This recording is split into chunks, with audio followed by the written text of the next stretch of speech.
Today, survivors of the Pulse nightclub shooting and family members who lost loved ones came together in Orlando.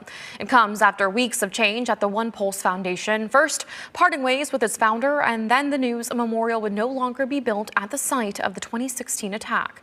WESH 2's Haley Krummelholm explains what survivors and victims' families want in the wake of the shakeups. My last happy Mother's Day was 7 years ago. Christine Leononen lost her son Christopher and his boyfriend Juan in the Pulse shooting. She spent this Mother's Day gathered with survivors and victims' families.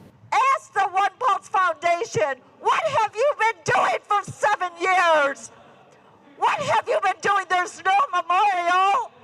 There's nothing. We just got used over and over again. The gathering comes about a month after news that Barbara Poma, an owner of Pulse and founder of the One Pulse Foundation, is out, no longer a part of the foundation.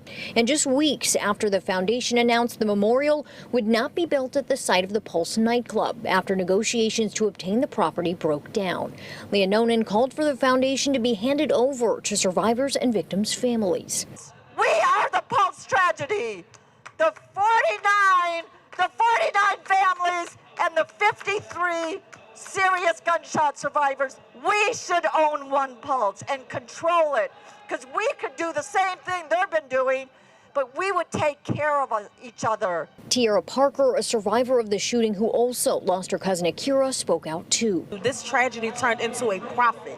I became someone's meal ticket, and I'm not receiving any part of that meal. She says she'd like to see the money raised by the foundation be given to the victims. Why not take the money that you just made from us and help us? Help support us through these tragedies. Claims were made about Poma and the One Pulse Foundation. Both shared statements with us. Poma said in part about she and her husband, "While I recognize and respect these individuals' grief, that should not serve as a free pass for intentionally spreading lies about us. It is hurtful, undeserved, and helps no one."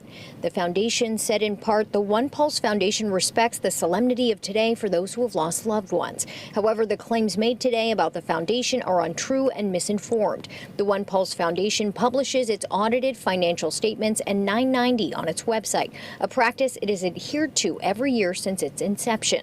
In Orange County, Haley Krummelholm, WESH 2 News. We've posted those full statements on our website, wesh.com.